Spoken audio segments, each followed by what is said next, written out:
안녕하세요. 웃는 얼굴이 아름다운 힐링 아지매입니다. 오늘도 저희 영상을 시청해 주시는 구독자, 시청자 여러분 만나 뵙게 되어 정말 반갑습니다. 힐링 아지매 영상을 보시면서 많은 분들이 더 건강하고 더 행복해지셨으면 좋겠습니다. 과연 저는 도대체 어떻게 해야 하나요? 아는 것이 힘일까요? 모르는 것이 약일까요?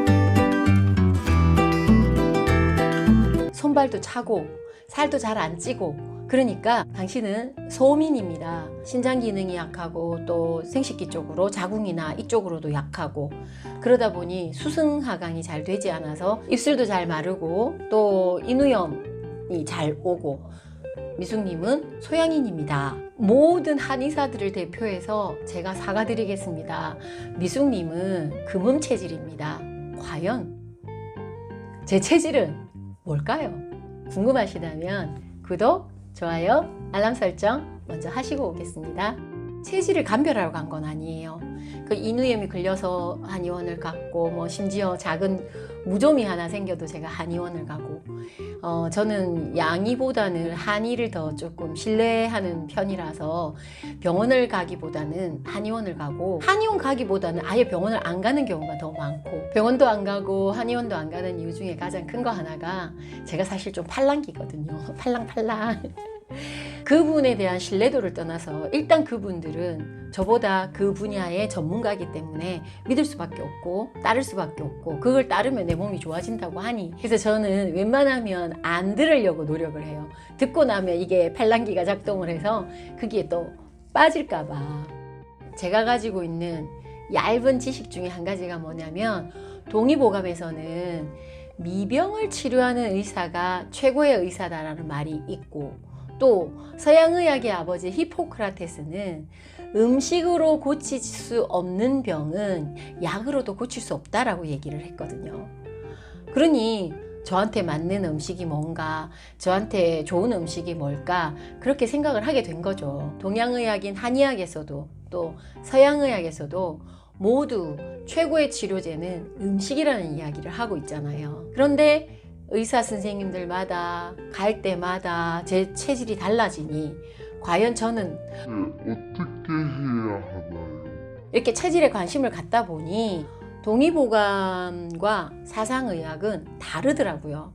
일단 그 사상의학에서 사상체질을 나눈 게 네 가지, 여러분 알고 계시는 태양인, 태음인, 소양인, 소음인, 이렇게 네 가지가 있단 말이에요. 그 네 가지를 가지고 또 8체질로 나눠서 뭐 금음, 금양, 목양, 모금, 수음, 수양 이렇게 또 나누고, 이렇게 뭐가 맞는지는 모르겠지만 제 욕구는 음식을 통해서 제가 건강해지고 싶고, 또 이왕이면 병원에 가지 않고 이렇게 건강한 생활을 유지하고 싶은 마음이라는 거죠. 체질을 감별하는 방법을 보니까, 첫째, 체형을 본대요. 체형을 보고 그 다음에 그 사람의 기상, 우리가 뭐 이렇게 해석해도 되는지는 잘 모르겠습니다.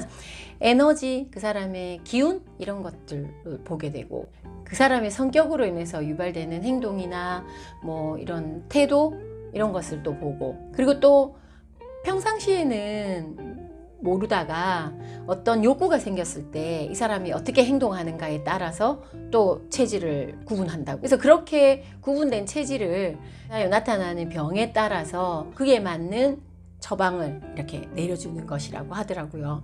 그런데 과연 의사 선생님과 이렇게 상담하는 그 짧은 시간 안에 그 사람의 체질을 완벽하게 판단해낼 수 있을까?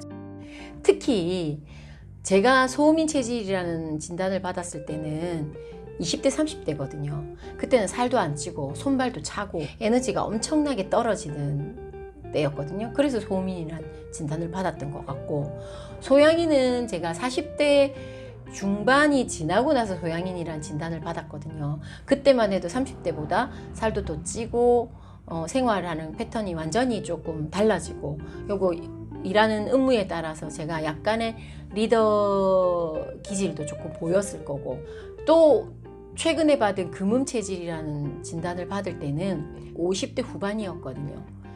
그렇다면 10대, 20대, 30대, 40대, 50대, 60대, 70대 나이에 따라서 체질도 변하는 건가요? 타고난 체질은 절대 변하지 않는다라고 얘기하는데 왜 저는 이렇게 각각 다른 체질이라는 진단을 받았을까요?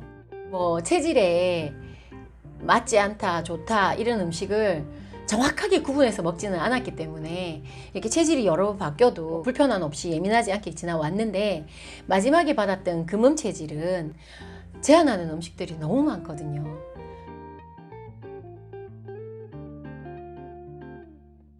이왕이면 쪄 먹거나 삶아 먹어라, 구워 먹거나 튀겨 먹지 말아라, 육류를 전혀 먹지 말아라.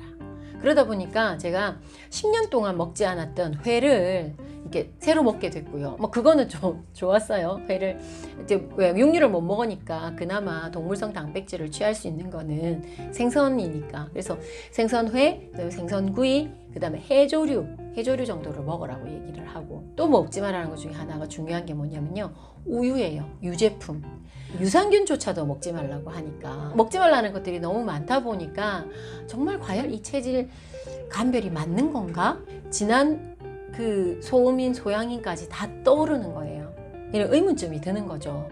일반적으로 목에 좋다는 음식들은 너무 많아요. 무슨 WHO에서 권장하는 거, 아니면 또 치매 예방에 좋다는 거, 뭐 세계 뭐 장수식품이라는 등 뭐 이렇게 되게 많잖아요. 아무리 좋은 음식도 나에게 맞지 않으면, 예를 들어 봅시다. 시금치 카스테라라면, 제가 어제 한 조각 먹었는데 시금치는 잎채소예요. 쌀빵이어서 쌀가루예요. 밀가루는 아니에요.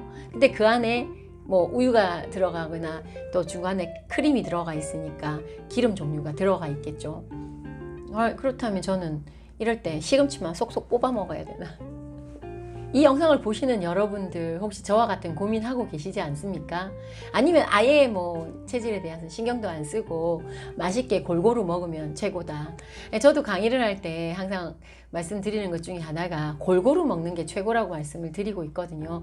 골고루 꼭꼭 씹어서 드세요 라고 이렇게 말씀을 드리기는 하는데, 저도 그거를 지키려고 하는데 왜 먹지 말라는 것이 자꾸 걸리니까 먹으면서도 그래요. 아, 이거 먹지 말라 그랬는데, 이건 좋은 음식이 아니라 그랬는데, 이러면서 먹잖아요. 그러면은 사실 조금 불편해서, 그래서 오늘 여러분들하고 그냥 체질 이야기 한번 나눠봤습니다.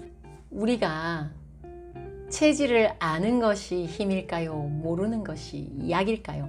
이제 정말 체질 감별을 위해서 한의원을 한 번 더 갔다 오는 게 맞을까요? 말씀해 주세요. 저 팔랑귀입니다. 여러분의 체질은 무엇입니까?